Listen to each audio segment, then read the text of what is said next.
कई लोग, क्षमा करिएगा, कई लोग मिलते हैं, कहते हैं महाराज हम 40 साल से सुंदरकांड पढ़ रहे हैं। कितने साल से? एक आदमी तो हद कर दिया, बोला महाराज 18 मिनट में। हम बोले कहा पूरा? हमके मतलब बोले 18 मिनट में हम पूरा सुंदरकांड पढ़ी देते हैं। हमको भी आश्चर्य हुआ। हम बोले एक पेज पढ़ के दिखाइए। शुरू हो गए, का पढ़ रहे हैं मालूम है के? का पढ़ रहे हो राम जी जाने वो जाने। ऐसे पढ़ने का कोई अर्थ नहीं है।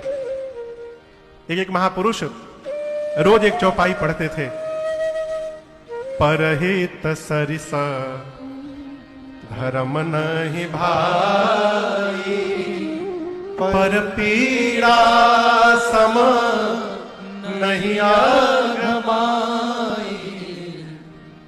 रोज एक ही चौपाई ये गाते थे, पढ़ते थे। उनके मित्र ने कहा, अरे दूसरी चौपाई भी कभी गा लो। तो बोले कैसे गा लें? इसी चौपाई को ठीक से जीवन में अभी नहीं उतार पाया हो तो दूसरी का नंबर कहां से आएगा? है?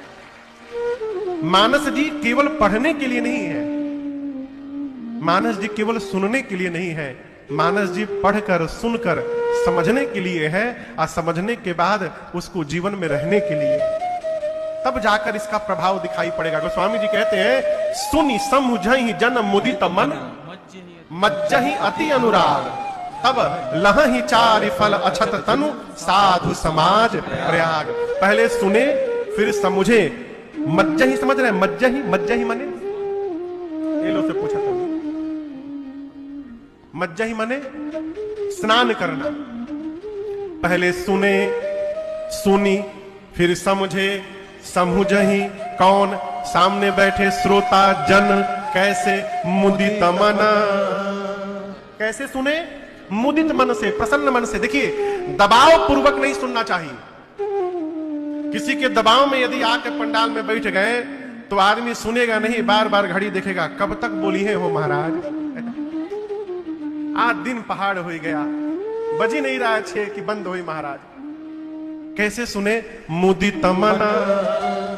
मुदित मन से, प्रसन्न मन कर होकर जब आप सुनकर समझिएगा, तब मज्जहि अति अनुराग। फिर इस कथा में गोता लगेगा। डुबकी लगी हो, डुबकी गोता लगेगा। नदी में नहाने जाते हैं तो डरते हैं कहीं डूब ही न जाए, और यहां डूबने के बाद निकलने का मन नहीं करेगा। यह मज्जन है, मज्जहि अति अनुराग। जब ये जीवन में सधेगा तब गोस्वामी जी कहते हैं, लहहि चारि फल, उस जीव को 4 फल मिलेगा। कौन सा फल?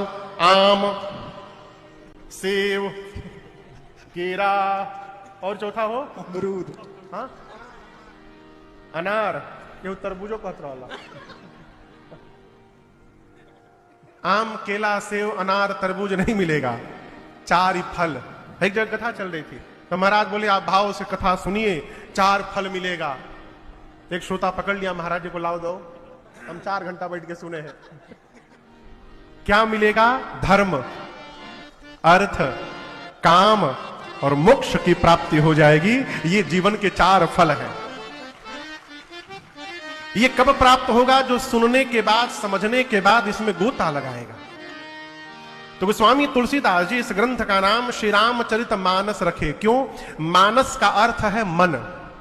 मानस मने मन।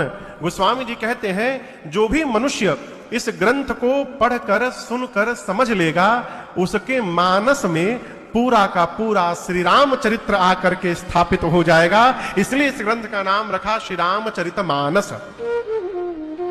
और बाबा घोषणा करते हैं, रामचरित मानस एहि नाम, रामचरित मानस एहि नाम, रामचरित मानस एहि नाम, रामचरित मानस एहि नाम, सुनत श्रवण पाय विश्राम, सुनत श्रवण पाय विश्राम, सुनत श्रवण पाय विश्राम, सुनत श्रवण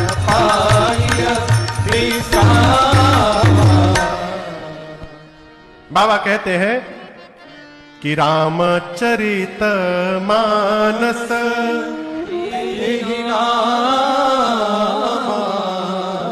सुनने से क्या होगा?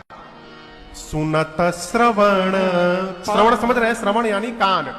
सुनत श्रवण पाइय विश्राम। इस चरित्र को श्रवण करने मात्र से जीव को विश्राम की प्राप्ति होगी। विश्राम समझते हैं?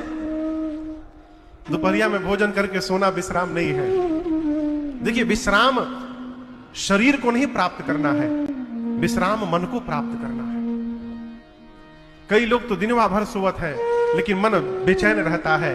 कई लोग शरीर से दिन भर व्यस्त रहते हैं लेकिन उनका मन हमेशा शांत बना रहता है। यह विश्राम है। विश्राम का अर्थ है किसी भी स्थिति परिस्थिति में